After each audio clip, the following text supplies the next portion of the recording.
Hi there all, Sebrin here again and welcome to the Gold Oak Property Podcast. I hope this content finds you well and you take great knowledge and experience from it. I've done things a little bit differently this time and it's a great interview with Tapan from Wolfget Media. He's a professional videographer, professional photographer in the commercial and private sector, and I thought it'd be great knowledge and experience if he gave some tips on how to better your social media skills, how to create your own great content for your audiences. So please stay tuned for a great interview. We talk about stories, triumphs, bad situations, and what it's like being a videographer and a photographer. So stay tuned for it.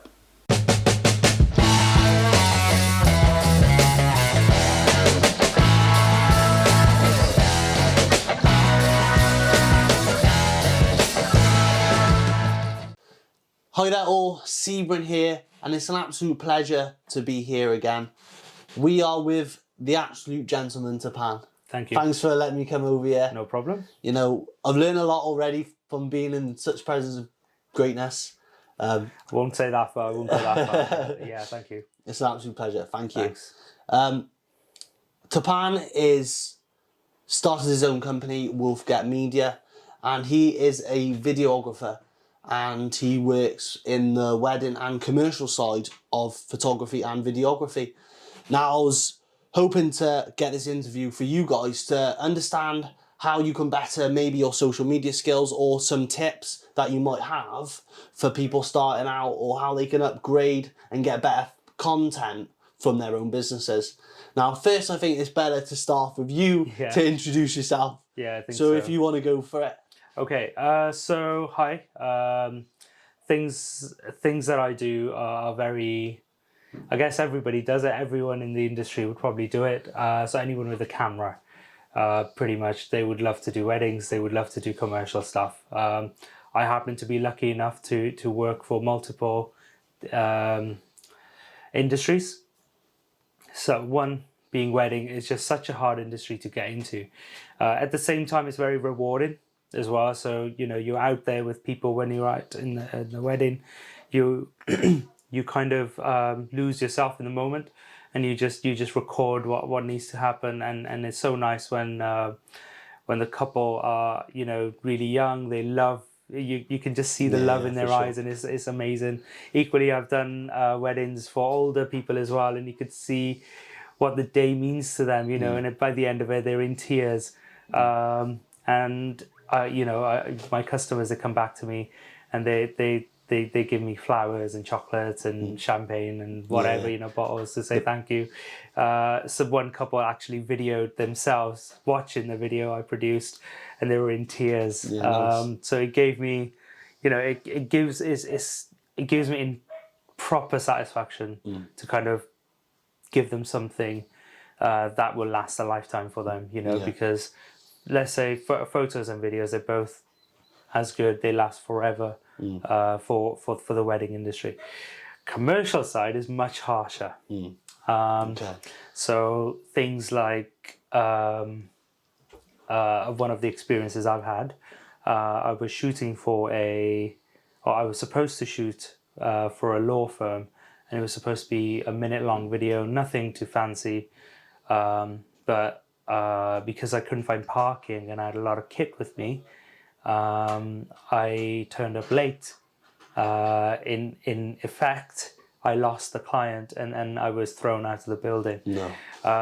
So as a videographer, photographer, it's a hard life, especially from a professional side of things, where people kind of treat you. I don't know if you're going to be including the bad language in there, but they do treat you badly. So when that does happen, you got to keep your composure, and you got to be like, right, okay, I am where I am. I got to do what I need to do. I love doing this, and that's what matters the most. So that is one industry. The other industry is I've built over the Asian wedding, because that's a market within itself you can tap into as a photographer or a videographer. So the Asian weddings are very extravagant, they're very large, lots of people, lots of things happening at the same time. and it's very busy wedding. So you pull through one side, you pull through another side. You got to be on your feet. You got to think. Yeah. There's no time to eat. There's no time to do anything. So you got to really keep your energy levels up. So there's always a Red Bull in my bag. So tips for you guys: have a Red Bull, get on with it. So there's always a Red Bull in the bag. There's always like hydration pills as well. So I take like the multivitamin tablets. I just dunk it in water and I drink that, and that will keep me going for the entire time that I'm shooting. So if I don't have time to eat, I'm there. At least in physical form. Trying to do what I need to do.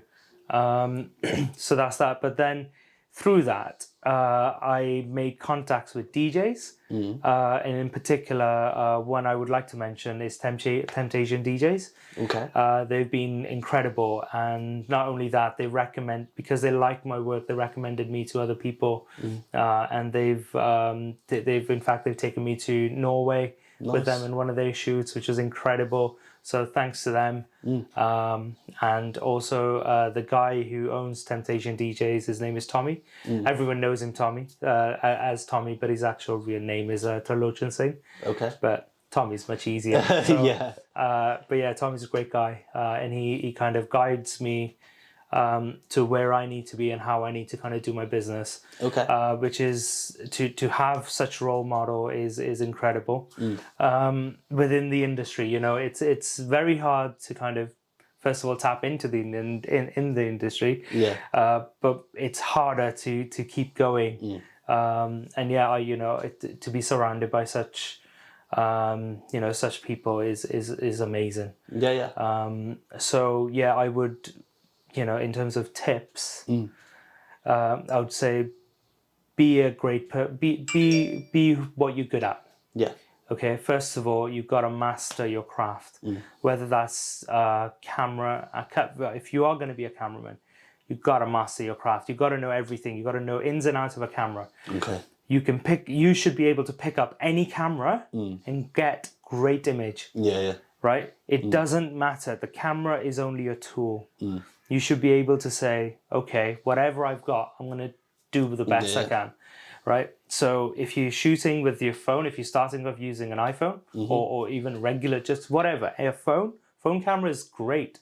I've seen people make movies with a phone camera. So there's nothing that can stop you doing whatever you want to do.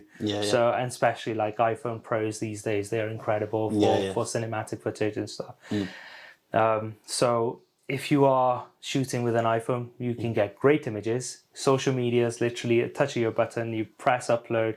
As long as you've got the right, catchphrases and things like that within your post, it's gonna reach your audience. It will eventually reach it. So you've got to have a page that does it for you. Okay. So my first tip: know your camera, know your kit. Whatever kit it is, you don't necessarily have to upgrade all the time to know. You only upgrade when you've hit the limitations of that equipment. So, for example, if you're using, I don't know, a really old camera and you reach the limitations where the industry demand is for 4K, whatever, and your camera doesn't do it, yes, then you can upgrade. Then it's a good idea. Then it's needed. But by that time, you've already got clients. By that time, you already got money behind you to kind of say, oh, I'm going to get a camera. Done. I like it. So, and then it's necessity as well. So you've got to think, do I really, really need the kit? So, for example, I remember speaking to you when we first talked. And I said, look, you've got to have good audio. You've got to have good 100%. cameras. And I talked about putting multiple cameras up, and then you can edit how you want to edit. It's little things like that you pick up along the way that you'd be like, you know what? Oh, if I had this, I'd be amazing. Oh, if I had this, I'd be amazing. I usually take 3 cameras with me. But now I take 4 cameras with me. The additional one. So it's very it's very nice to kind of have that. Then the additional of drones and stuff, which is amazing. You've just got to put it all in, put your knowledge in. But at the same time, you've got to learn every day. So also another person that really helped me choose the kit, it was, I think, Gareth or something from Bourbon and Blush Films. They're based in Cwmbran. Probably one of the best wedding filmmakers I've seen around. You've got Fire and Ice and people like that. But Bourbon and Blush, I've seen their work and how they work. Incredible people. I think they do photography as well. So if you are looking, apart from myself, please do come to me for your stuff. But definitely. these guys are also amazing. But they helped me loads with when I was just starting out. They said, this camera is going to be amazing for you. You don't need many lenses. Just get good recording, get good audio, good lighting if you need it, and you're done. And I was like, okay, well, let's have a look. Do I really need it? For a time, I got away with it. But then I hit my limitations where I was like, you know what? I do actually need some lights here. So then I used some crappy lights for a while, and I was like, no, they're not quite. It's there, but it's not quite there. So then I had to upgrade to a better light, and now I'm like, you know what? Okay, now I get it. Now I get what the fuss is about. Having a decent light, having a decent kit.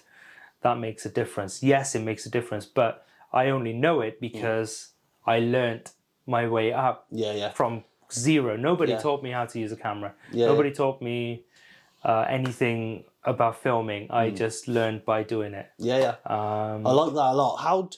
Just out of interest, how did you suddenly decide, what did you do before and what made you think, right, this is what I want to do? So you can't just decide. It doesn't, anything you want to do, you can't just say, bang, that's what I'm going to do. Tomorrow, I'm not going to say, oh, I'm going to go and I'm going to play cricket for England. It's not going to happen, right? It's a very wishful thinking. Even if I did, I'd suck at it because I have nothing to back me up, So your discipline and your consistency defines a path for you. So for example, if you work at something day to day, that defines a path for you. So by my first profession, I'm a civil engineer. I did civil engineering in uni. I got a job as a civil engineer. I was doing very well to a point where I thought, I could make this into a better career than I've got. And then in the meantime, I always had a camera. I was always like, I know what I'm doing with a camera. I knew that because I spent a lot of time in my teenage years going behind, just shooting something or editing something, even though I had a computer that could blow up any minute. And you know how that feels. I do, it's horrible. Any minute and sticking at it. That I thought, you know what, okay, I know my cameras inside out. Whether it was, cheapy Canon camera to anything. So when I bought these cameras that I've got, I already knew how to use it. Because I know how to get a good image out of them, regardless of, regardless of anything. It wasn't as if I just thought, you know what, I'm going to be a photographer or I'm going to be a videographer. I'm going to buy this camera and I'm going to be great. No, it doesn't work like that. It really doesn't. So you've got to be like, okay, I know my cameras. I know what I want to get. What tools do I need to get it? Okay, is this tool going to be enough? Okay, it's enough. Let's do it. So sometimes you've got to be like, yeah, that works. You're done. So you can't always decide what you want to do. No. So when I was there, I had a path and I was like, hang on a minute, I could, but what do I actually like doing? What's my inner desire? And it was like, okay, you know what? I do like doing filmmaking. I do like doing photography. So I'm going to see where it goes. So I tried every single day. So every day I was learning. Regardless, on top of whatever I knew, because I stopped for 10 years maybe. I had a gap. where I didn't touch anything. Well, no, I wouldn't say 10 years. I would say probably 6-7 years. Yeah, a long time. Yeah, Long time. Where I thought, you know what, I'm missing a big piece of myself, which can be amazing. So I went back and I researched and I got a drone. I started flying it, started editing again. Even though I didn't have a computer at the time, I started editing on my phone. So in fact, this is the phone I started editing on. It's broken and stuff, but that's what I edited on, all my drone videos. And I was like, you know what, I think I can do a little bit better now. Yeah, yes. I think along with the drone, what if I had a camera? Yeah, yeah. So then I bought my first A7 Sony camera, my first ever full frame camera. I had a Nikon before, which was amazing. That's what I used to use just for going out and about, but it wasn't good enough anymore. Yeah, yeah. So I used a Sony. I bought a Sony, and that was incredible. I shot a music video with it. Nice. which is a sort of the first A7. Yeah. At the time, it was like ancient. The camera was ancient itself, so there were better cameras out there. But I made a music video with it, and it gave me so much confidence that I thought, you know what, I'm going to do a lot more with it now. So I started doing drone videos, music videos, and then I don't think I did a wedding. Because I didn't think it was good enough to do a wedding, because I need something that's really reliable. Yeah, of course, because you have those expectations to deliver some quality. So I didn't do a wedding, but I did do a couple of music videos and a couple of like modeling projects here and there. So yeah, I started from that really. But again, you know, to boil down to your first question is, how do you get into it? You don't. No. You don't get into it by just deciding. It was already decided for me that I put all those hard work previously when I was a teenager, just learning it, and then now I'm picking it up again, and I thought, you know what, I'm so far out of my depth right now. I need to learn how to swim first. So I'm at my swimming stage at the moment, where I'm learning every day, and I'm getting better. I'm still no expert, but I'm learning every day. I'm getting better. So I feel like there was a definite drive and desire and passion from you originally. You've got to have that. And then you learn, you know, and then that drove you to learn things, and then you had that gap, but then you come back to your, you know, what you really wanted to do again. Yeah, absolutely. Yeah. And sometimes life doesn't go your way. So you've got to keep at it. And every time I have a pushback, so for example, I lost a client, or every time something bad happens, it kind of just, it helps me step back to that mentality of, I need to learn again. I need to do this again. I need to do that again. And it just, it just brings me, it grounds me again, and I start again. And it's a process. So hopefully, let's see where it goes. So I mean, I've seen some of your stuff. It looks really good. I really like it. Thank you. Really modern, you know. Just out of curiosity, you said about the difficulties of the wedding industry. Can you elaborate on that? What do you mean in terms of, is there so many people fighting for a limited amount of market, amount of sales, or? No, there's so much sales. There's enough for everyone.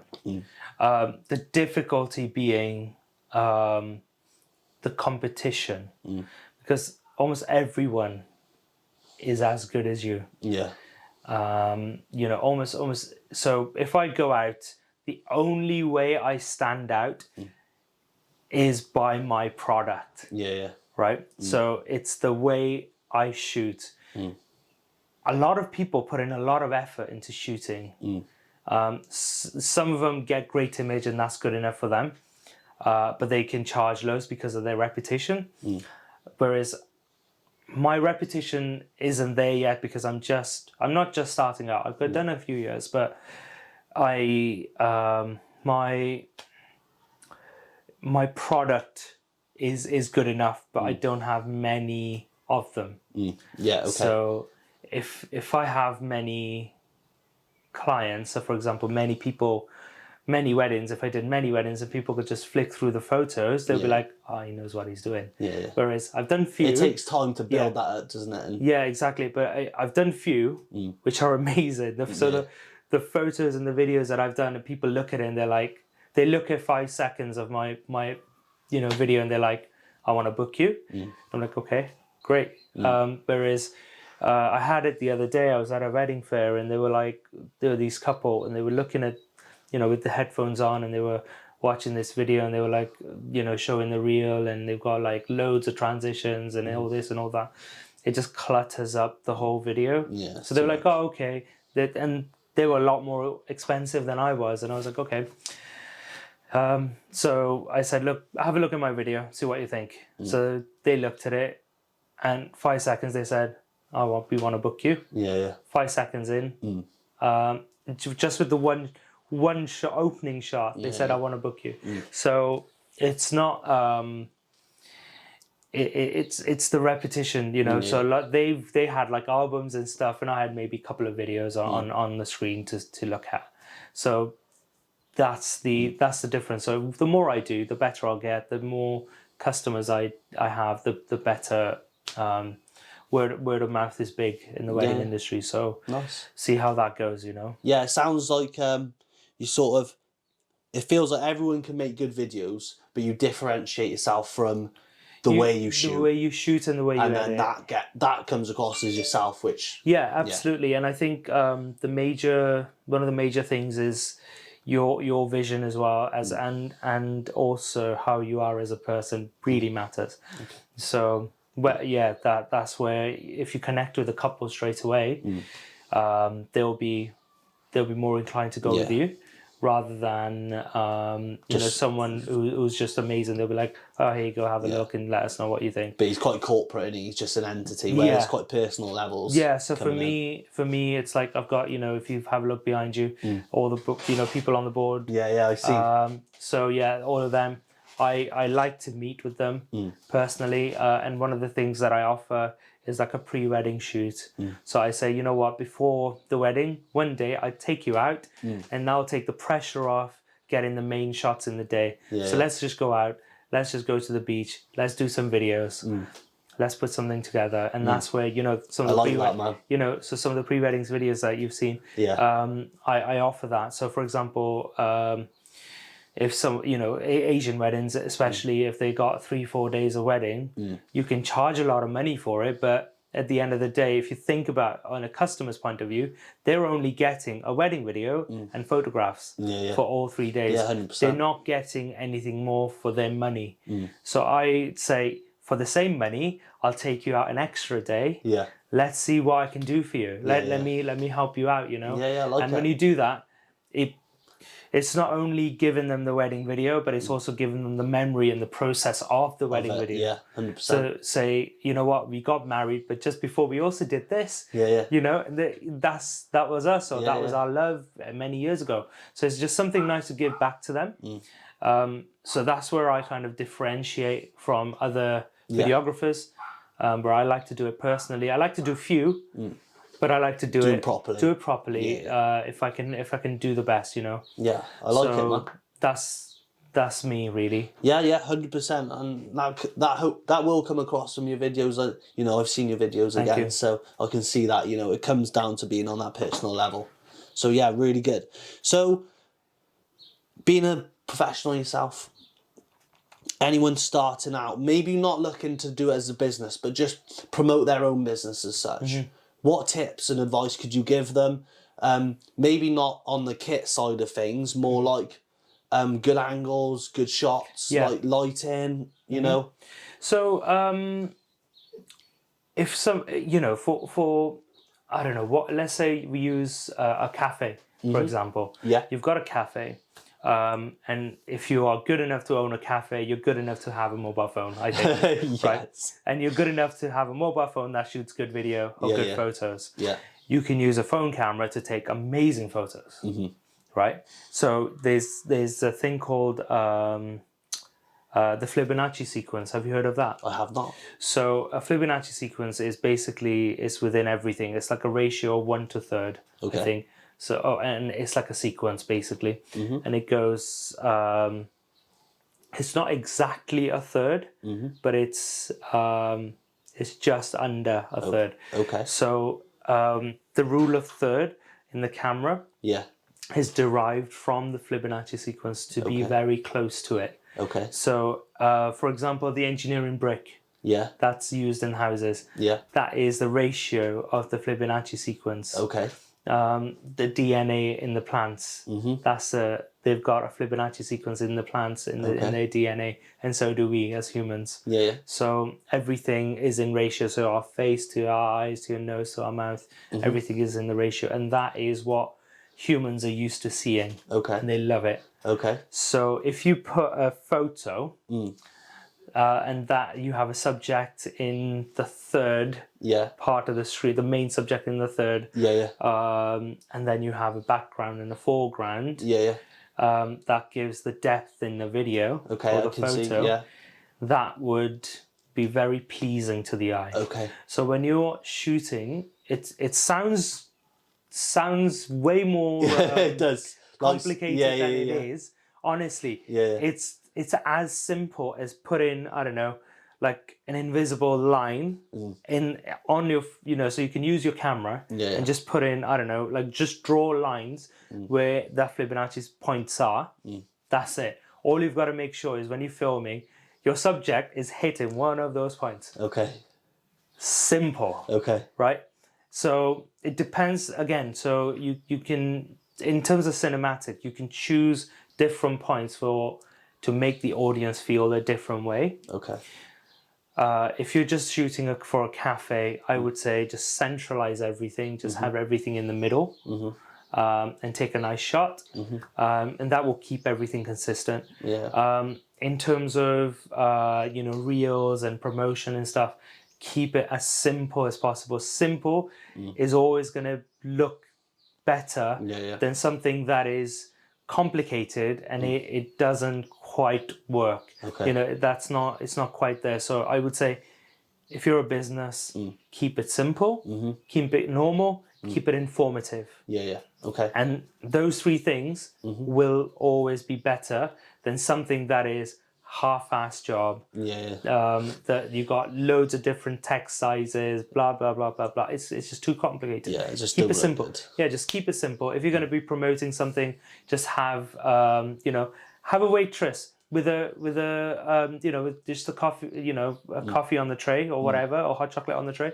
Just walk in and smile and just take a photo of that. Bam. That's your Instagram post. Done. Yeah. And you can work on the lighting and all that, or you can overcomplicate things. Sometimes it's just easy to keep it simple. Yeah. Get it out there. Yeah. Nice. Get it out there. Get people get people onto what you're doing, and it makes a big difference. So keep it simple, keep it normal, get it out there. I like that a lot. I think that's really key, to get your point across, 100%. In terms of what you're working on now, I know you've been to Norway, is it, recently? Yeah. What other projects have you got going on now? Right now I've got a few weddings to edit. Okay. So I've been falling behind on my edits, not gonna lie, but I just completed one today, so I'm quite happy. Yeah. So I've got another one to do, and clients are chasing me, so that is my pretty much thing. Yeah. I normally don't take time off. But I did take a little bit of time off in the last few months. But yeah, now that I'm back, I'm gonna smash it, edit all, and doing it with good heart and good mind, because when you're editing and you don't have your heart's not there, it's not gonna turn out right. No. Something will always be missing. But when you're editing, you've got to have your mind, your soul, everything into that project. Making sure all the details are correct. So it does make a difference. It really does, So if you enjoy it, the product comes out better. Yeah, I like that a lot. I really do. Sounds really good. Thanks for all that great knowledge. No problem. You've been really good, really helpful. I've learned so much today, and I hope you guys too, as at home. In terms of reaching out, if people want to get in contact with yourself, how would they do that? They can do it via Instagram. It's wolfget.media. It's been on the screen. I'm not sure if you've seen it, but yeah, it's wolfget.media. Please do reach out. If you're not able to, if I'm not able to help you with your questions, I will try and point you in the right direction.